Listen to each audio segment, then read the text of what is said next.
ao moinho esta noite no moinho e moinhei, perdi na cinta do pelo, este foi o que eu ganhei. Fui ao moinho com Paula, fui ao moinho com ela, fui ao moinho com Paula, fui em paz e vim em guerra.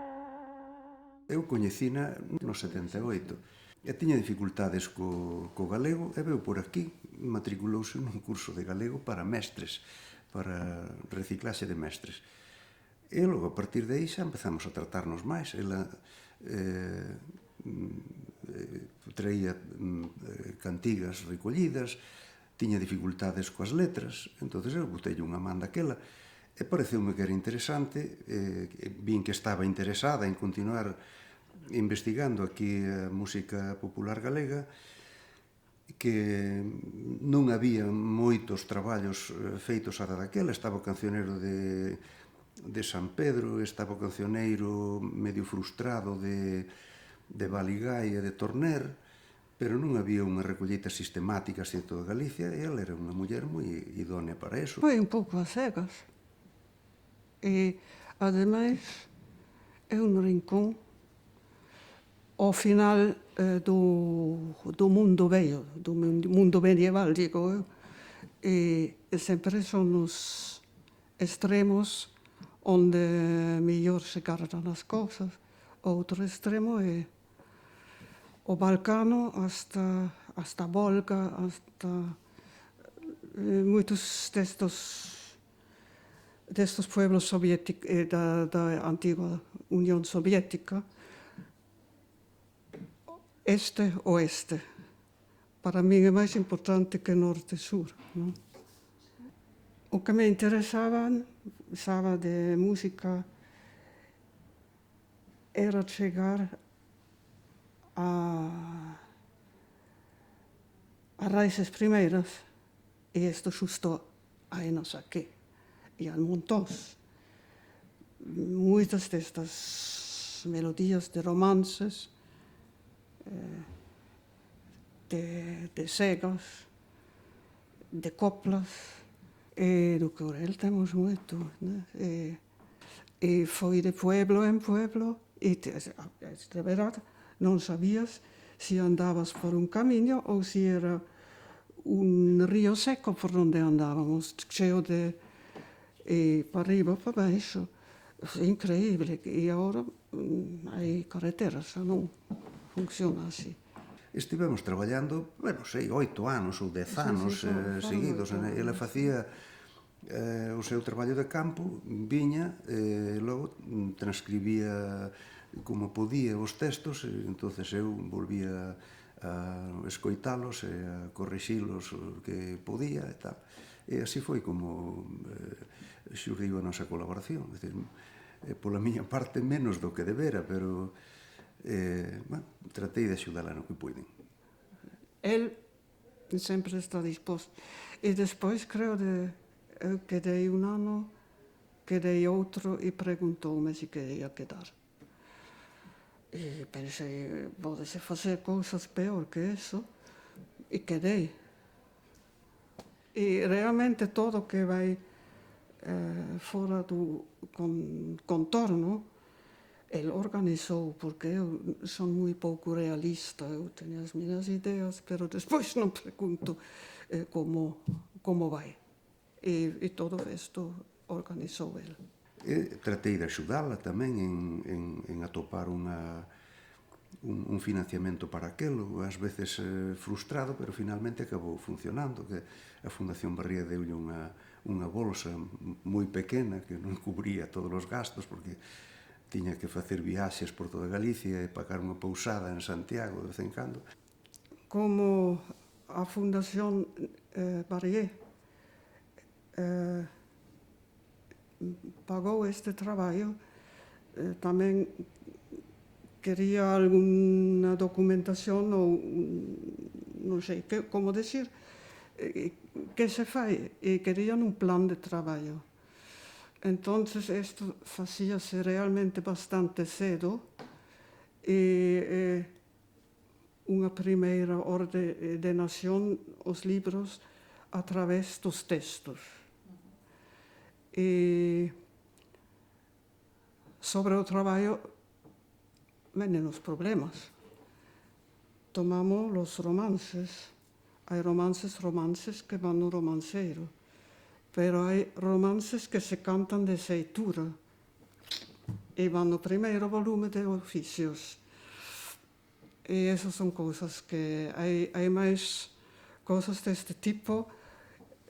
Se faz así un sistema, sempre chegas a un momento que se rompe, que non... Oxe non sei se ainda metería así. No fondo, se tes todo feito, sabes como tes que facer. E antes faz moitos erros. Na parte musical non interviñen para nada. Ela recollía as músicas, transcribías, clasificabas. Eu interviñen máis ben na parte literaria, no de normalizar, transcribir máis ou menos literalmente o que decía a cantiga.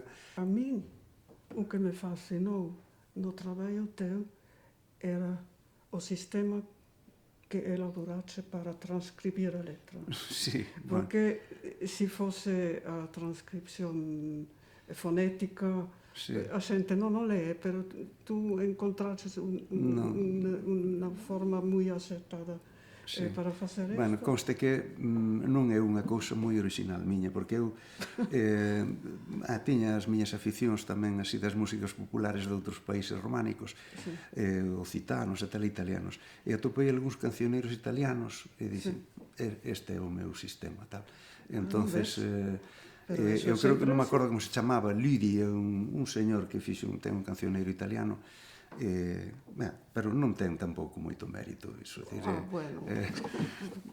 É un sistema de transcripción que non é fonético, tampouco non é plenamente ortográfico, normativo, pero que reflexa moi ben como era o texto tal como saiu da boca do informante.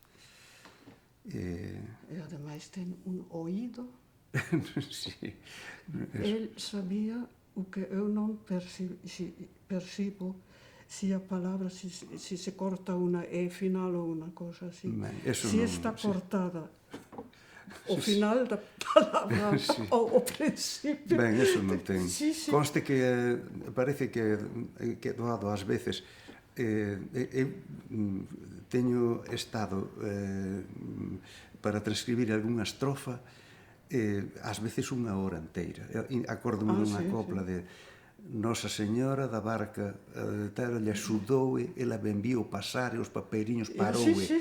Aquelo, ela benviu pasar e os papeiriños paroue. Moito traballo me deu para interpretar o que quería decir aquilo. Sí, acórdome ben justo. Sí. E acórdome como estábamos para diante, para atrás, non vimos nada, para diante, para atrás.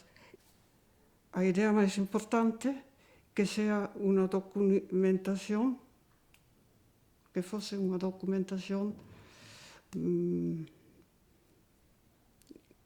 que se acercase o máis fiel ao original. Porque se despois isto non desaparece,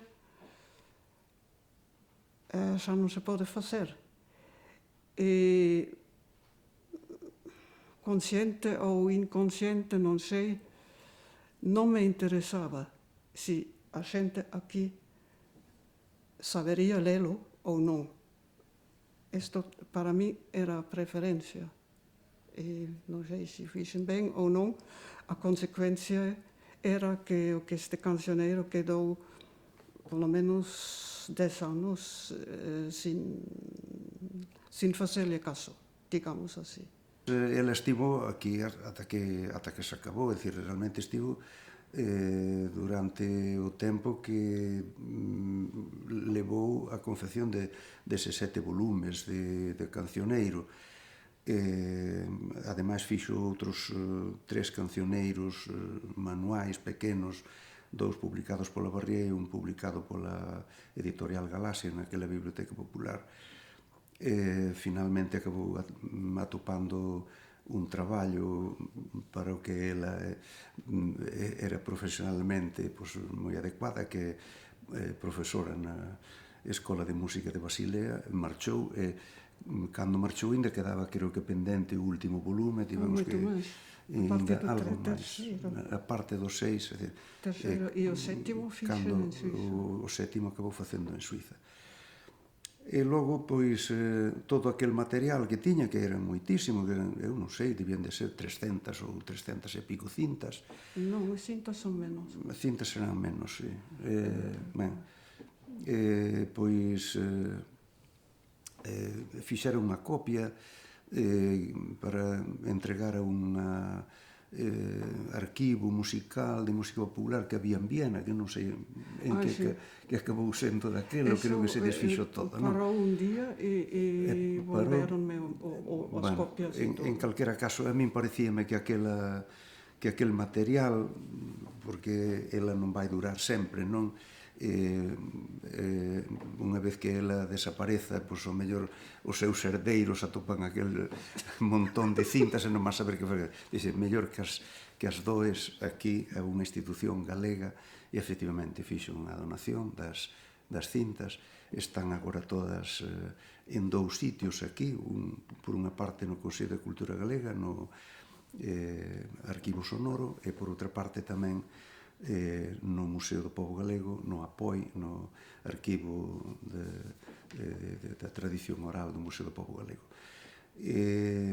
Están todo moi clasificadiño, é dicir, que calquera músico daqui que queira escoitar un informante de Mesía ou de tal cousa, tal peza, non ten máis que ir a calquera destas 2 institucións, pedir o CD correspondente e poder ali escoitalos. É un tesouro que, por desgraza, por exemplo, co cancionero de Baligái non podemos ter ese material sonoro. Eles teñan que transcribir directamente do que oían, ainda non había magnetofóns para gravar, pero agora sí, non? Despois do que fixo Doroté, empezaron a aparecer multitude de xente recollendo cantigas, e apareceron cancioneiros moi variados, non? De que foi bastante pioneira nesto, e o exemplo dela creo que foi moi positivo. Por min vai diante o Sergio de la Osa, que empezou con estudiar as gravacións de Fuxan os Ventos, e el é moi bon profesor. E agora xa hai varias xente. E por eso dixe, se tú follas nestos tomos de melodías, eu dime conta que 90% non é difícil de ler, que non é nada do outro mundo. O único que falta de vez en cuando que son as rayas de compases, pero eso non influye para poder ler. É solamente que o compás así non o hai, ou é de outra maneira, ou irregular, ou o que sexa. E despois hai un par que son difíciles, pero se xa unha cantidad grande se pode ler. É o medo de entrar, creo. Non é en balde ir ou volver, ainda que moi tarde, aos sitios a ver que queda. E mismo para unha revista non sei que de Ourense pedíronme un artigo que está feito, que hai que revisarlo un pouco, e vou volver ali preguntar a xente se están de acordo que aparecen ali nesta. E ali confrontanse incluso fotos bellos daquelo que había que ir a forrar, que non tiña un aparato. E entón sempre dixo estas fotos, non?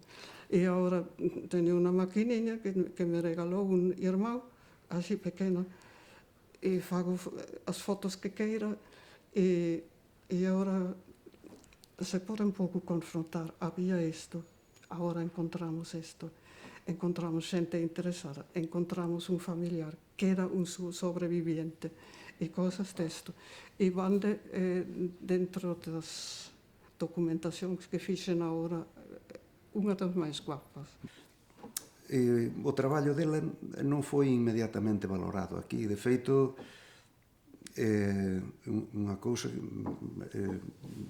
realmente para min era un pouco penosa. Prácticamente non houve unha recensión, ninguna recensión de todo este cancioneiro en toda a prensa galega, nin siquiera nas prensas culturais tipo Grial ou tipo nada. Decir, non houve ninguén que naquele momento fixera unha recensión.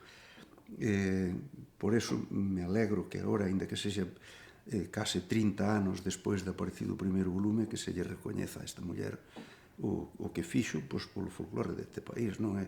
Eu creo que o merece, non? Que este homenaxe que lle facedes agora merece este e moitos máis. É dicir, ningunha institución tampouco lle deu unha medalla, nin lle deu nada.